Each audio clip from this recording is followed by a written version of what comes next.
Hi, I'm Zibby Owens, and you're listening to the award-winning podcast, Moms Don't Have Time to Read Books. If you like this podcast, you will love my new anthology called Moms Don't Have Time to Have Kids. Check it out, and you'll hear from 49 authors about all sorts of things moms don't have time to do. All the authors have been on this podcast. Also, check out my TikTok with Zibby and Tracy, my other podcast, Sex Talk with Zibby and Tracy. Check out Moms Don't Have Time to Write on Medium. And of course, my new publishing company called Zibby Books. And now back to our daily author interview site and a quick hello from some of my kids. Hi. Hi. Hello. Enjoy the show. Colin Cowie is the author of The Gold Standard, giving your customers what they didn't know they wanted. Colin Cowie arrived in the United States from South Africa in 1985. His intelligence, personality, and stylish sensibility led him into the fast-paced, glamorous world of planning over-the-top parties for royalty, celebrities, and business luminaries. Respected around the world as an arbiter of style, Cowie has been at the forefront of event and wedding planning for the past 25 years, creating trends and raising the bar for providing the ultimate guest experience. In addition to Oprah Winfrey, his celebrity clients include Jennifer Lopez, Ryan Seacrest, Kim Kardashian, Lil Wayne, Nicole Kidman, and Demi Moore, to name a few. Cowie's corporate clients include Dom Perignon, Warner Brothers, CBS, the Whitney Museum, Architectural Digest, Cosmopolitan, and InStyle. His previous books include Dinner After Dark, Colin Cowie Chic, The Guide to Life as It Should Be, and Colin Cowie Wedding Chic. Colin's latest book, The Gold Standard, is out now, so go get it. Welcome, Colin. Thank you so much for coming on Moms Don't Have Time to Read Books to discuss your new book, The Gold Standard, which was so amazing and helpful for so many reasons. So thank you for coming on to discuss. I'm very, very happy to be with you today, Zibby. And that's why I called it the gold standard, because it's about giving your customers what they didn't know they wanted. Yes. Amazing. Well, my listeners didn't know they wanted your podcast, and now they got it. So there you go. I have to tell you, I bought your book, Effortless Elegance, with Colin Cowie when it first came out, and it sat on my coffee table for like years and years.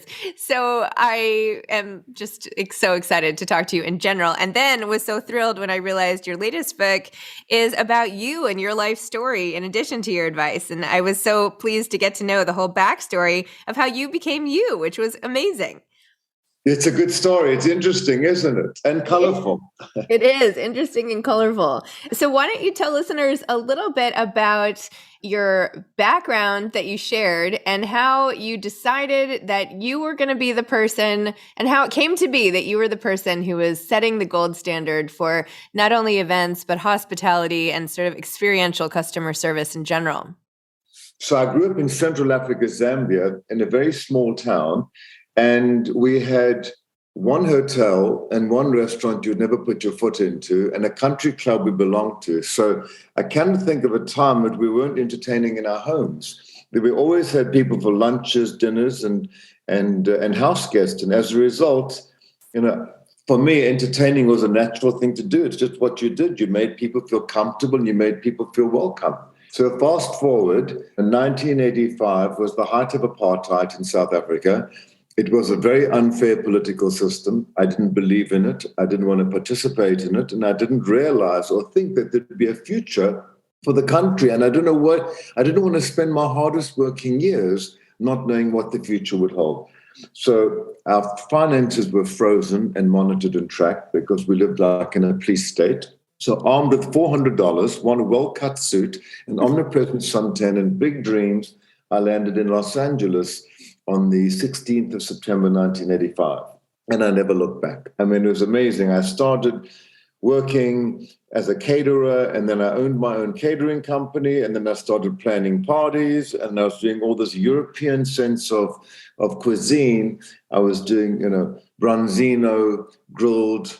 I was doing branzino cooked in sea salt, and I had all these fabulous European ideas. And it was a time when California cuisine was at its highest, and it was just a lot of layers of everything, one on top of the other. And I had this European sensibility, and it just caught on very quickly. And I became like the young caterer to the stars. So the next minute I was doing Bruce Willis and Demi Moore and Sylvester Stallone and Barbara Streisand. They were my clients, Tom Cruise, the works. And I did all their parties for them. And then along the way came this little magazine, InStyle magazine, because they had no credibility. And I had all the relationships with the celebrities. And that led to my first TV show. And then I started doing private labeling and designing of product for Lennox and all these other companies. And 13 years later, I moved to New York and I started working in the Middle East and doing these big, mega, fabulous, amazing events.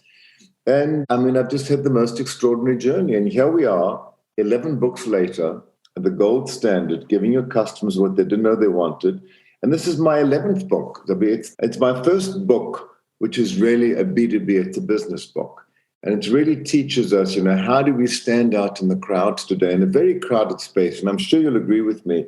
We don't need another product. We don't need another service. We don't need another app. We don't need another piece of technology. We're over-assorted in all those departments, right? The thing is, how do we stand out in the crowd? And that's why, I use customer service. I say it's the new currency today. It's how we make you feel. That's what's important. So I can go on and on and on. No, I totally agree. I love your messaging. And of course, and I loved how your first real experience hosting an event was in a tent where you made sort of a bar for the soldiers who were working with you when you were part of the army. I mean, who would have thought that's how you got your start with the wallpaper on the walls of tents and everything. So anyway, thank you for sharing your backstory with us. That was really phenomenal. That's a funny part of the story, because just to fill your readers in and listeners in, was drafted to the military for 2 years, and it was mandatory. So I figured, how do I stand out in the crowd? And I became head of the medics, and I became friendly with the major, who was the major in command of the whole camp. We were in Southwest Africa on the border of southern Angola. And I said, we need to do something for the troops' morale. Maybe I could set up an officers' bar. So I said, well, maybe someone can take me in a helicopter to Grootfontein. So I came back with the tent and the jute and the wallpaper and everything. And I brought with me a couple of those big beverage servers, where you could make like the daily cocktail of the day, and you could make 60 at a time. Yep. Well, the funny thing, those were the first two I bought. And I realized then, I didn't realize then, but I realized 20 odd years later, when I was working on Home Shopping Network, this would be a great thing to sell.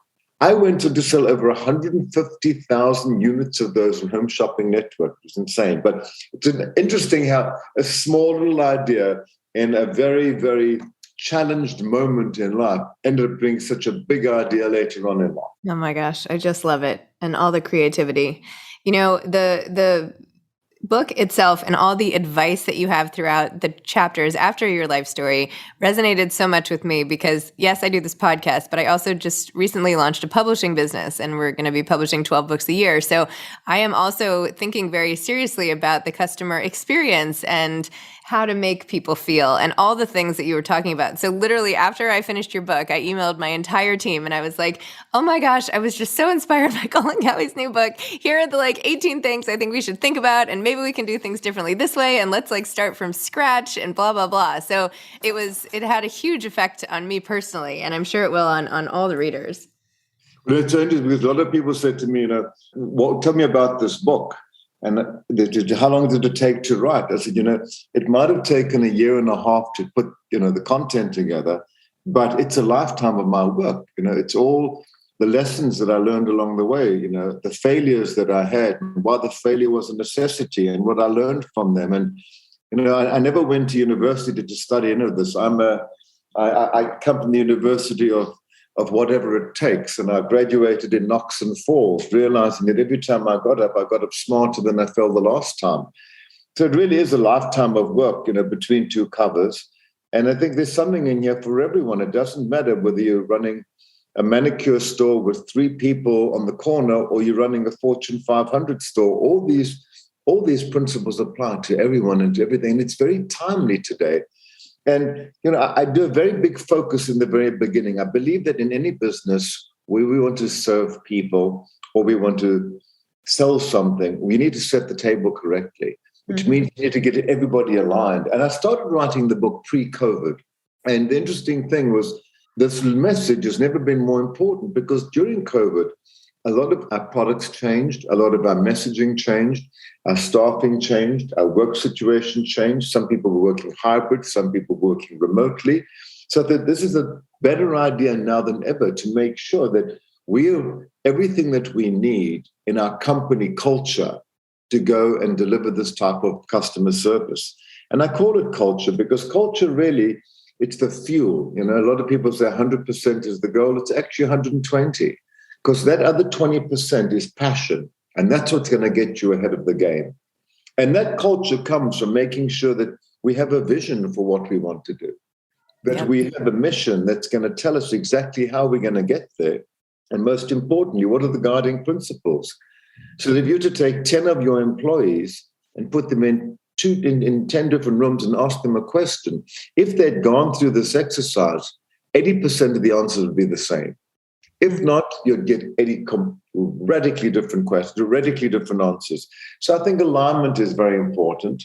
And then the other thing there, I said, what makes us stand out, right, is how I make you feel. Mm-hmm. The whole goal in this overcrowded arena is like, if we're going to have a transaction, how do I create the emotional connection with you?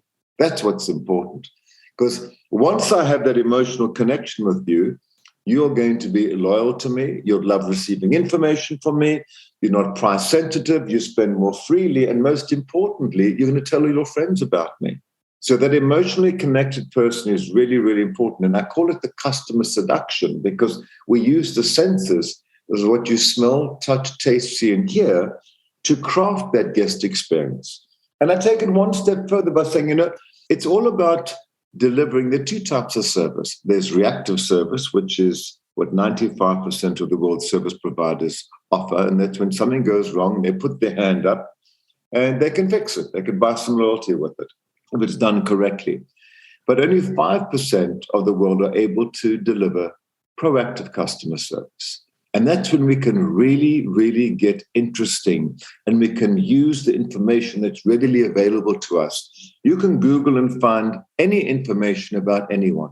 It's amazing what people put on their social media pages.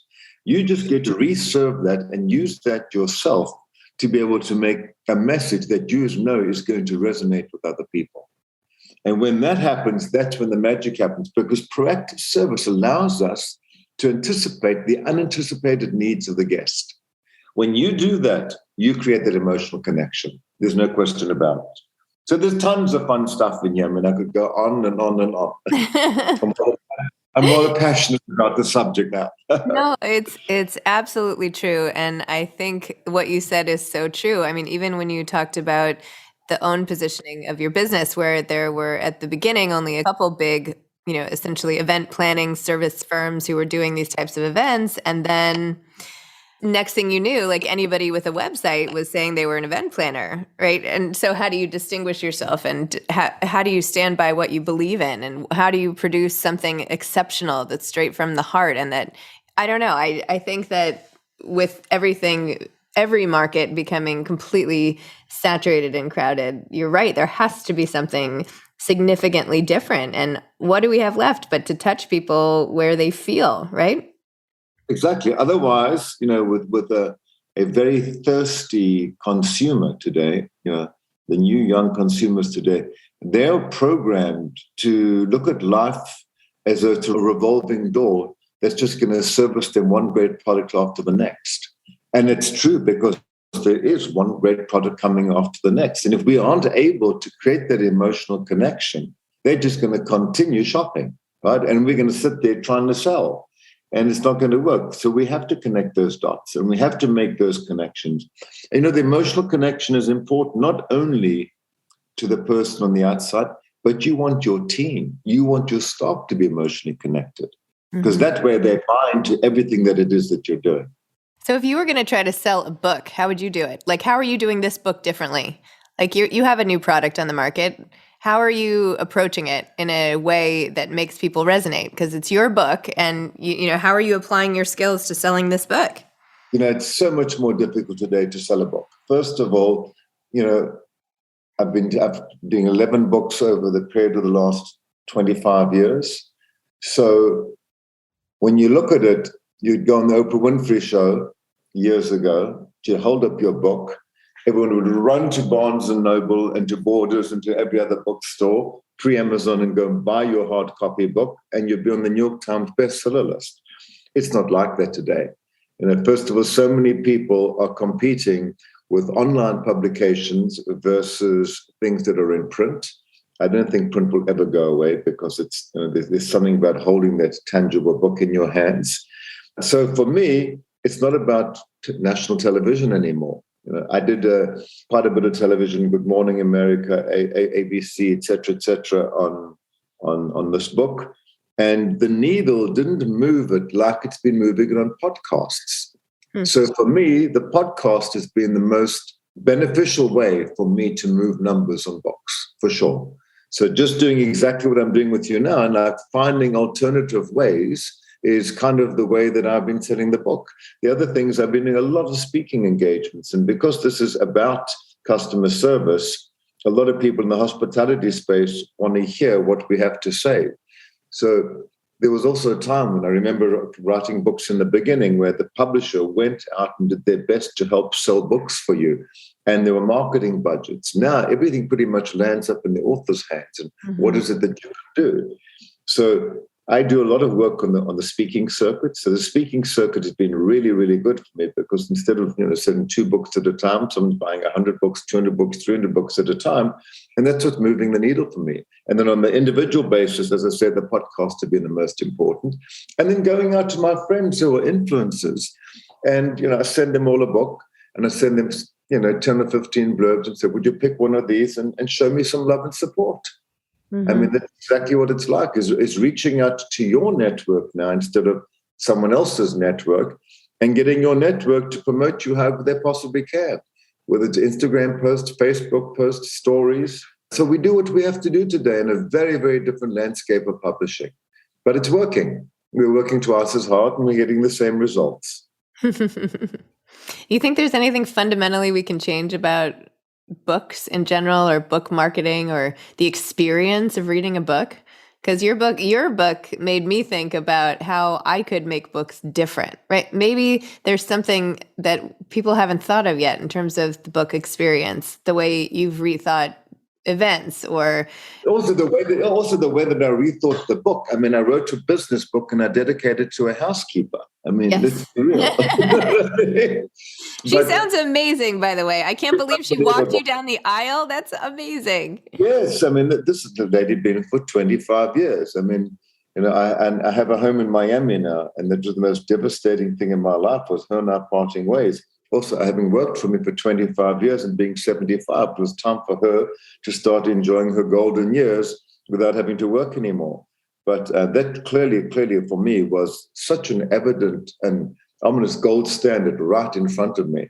So, yes, it's been a fun project. I always like to look on finding things before they happen. I think that's what trend is all about, and being ahead of the curve and bring out new ways to do new things. Otherwise, we get left behind. There's a lot of smart people out there doing a lot of things. There's a lot of product out there that we have to compete with on a regular and a daily basis. So true. So do you like to read yourself? Be myself. Do you like to read? Do you like to read for fun? I thought this is I like to be myself. I was going to say yes, 100% authentically. Yes. No, of course you like to be yourself. But do you like to read, is reading one of your go-to things to relax? And if so, what type of books do you like to read? I always have 5 or 6 books next to my bed, and I always like to have, 1 or 2. There's always a self-help book. There's always a book on conservation. There's always, I like to have interesting material around me. So whenever I travel, I love to grab a book with me so that I can sit on an airplane and actually read a book. And I look around and I realize I'm the only person doing it. Mm-hmm. I notice that everybody is reading it, either reading online or they're glued to their phones. Yep. And it's amazing. Your phone now tells you exactly how much time you spend a week on it. I find people that can't walk through the airport looking ahead because they're busy looking at their phone. We are obsessed with our phones and information. And the sad thing is everything is being served up to us in bite-sized pieces. So the idea of getting into a novel that you just can't wait to get home on your own to read another 4 or 5 chapters of, I think it's one of those lost pleasures in life.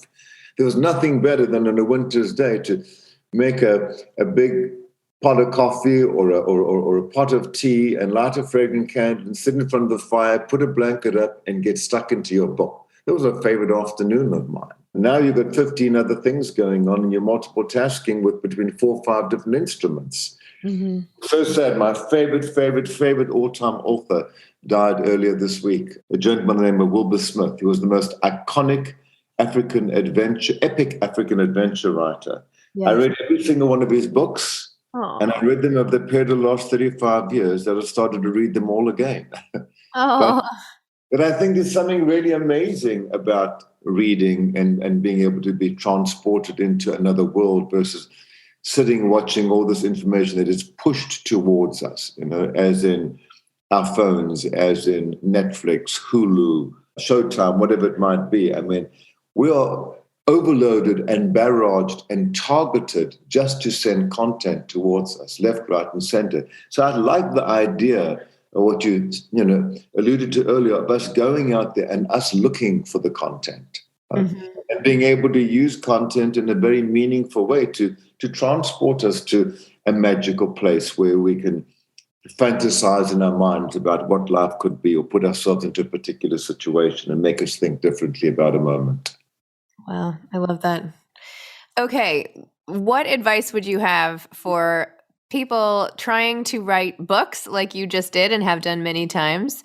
And then also, I don't know, how can we make the customer experience for our families even better? Like, what can we do at home to make life better using all of the tools in your toolbox? It's so interesting. First, I'm going to answer your second question first. Whenever, and I do a lot of public speaking, and I speak to a lot of corporations, and I speak to a lot of companies, and I always say, all these things that we're teaching you, just realize that not only do they make you a better person, but they make you a better parent, they make you a better sibling, and they make you a better friend.